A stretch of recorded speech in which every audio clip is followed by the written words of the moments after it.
നഗരസഭ LDF ജനപ്രതിനിധികൾക്ക് അതിയാമ്പൂരിൽ സ്വീകരണം നൽകി. CPM സംസ്ഥാന കമ്മിറ്റി അംഗവും LDF ജില്ലാ കൺവീനറുമായ KP സതീഷ് ചന്ദ്രൻ ഉദ്ഘാടനം ചെയ്തു. തദ്ദേശ സ്വയംഭരണ തെരഞ്ഞെടുപ്പിൽ കാഞ്ഞങ്ങാട് നഗരസഭയിലെ വിവിധ വാർഡുകളിൽ മത്സരിച്ച് വിജയിച്ച LDF പ്രതിനിധികൾക്ക് നഗരസഭ 7ാം വാർഡ് LDF തെരഞ്ഞെടുപ്പ് കമ്മിറ്റി അതിയാമ്പൂരിൽ സ്വീകരണം നൽകി. LDFന്റെ നിയുക്ത ചെയർമാൻ CPMന്റെ VV രമേശൻ ഉൾപ്പെടെയുള്ള 21 കൗൺസിലർമാർക്കാണ് സ്വീകരണം നൽകിയത്.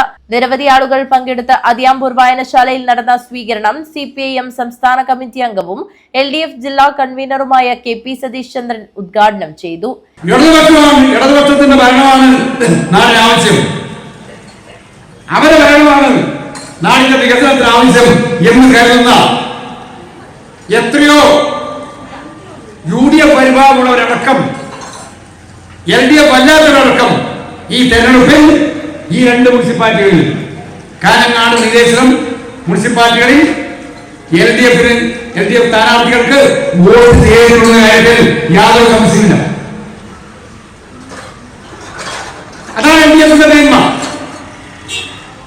നമുക്ക് കാഞ്ഞങ്ങാട് മുനിസിപ്പാലിറ്റിയിൽ 2 ടേം പിന്നിട്ട് 3ാമതും ഏറ്റവും അഭിമാനകരമായ കാര്യമാണ്. M കുഞ്ഞിക്കണ്ണൻ നായർ അധ്യക്ഷത വഹിച്ചു. LDF മുനിസിപ്പൽ തെരഞ്ഞെടുപ്പ് കമ്മിറ്റി കൺവീനർ PK നിശാന്ത് കൗൺസിലർമാരെ പരിചയപ്പെടുത്തി.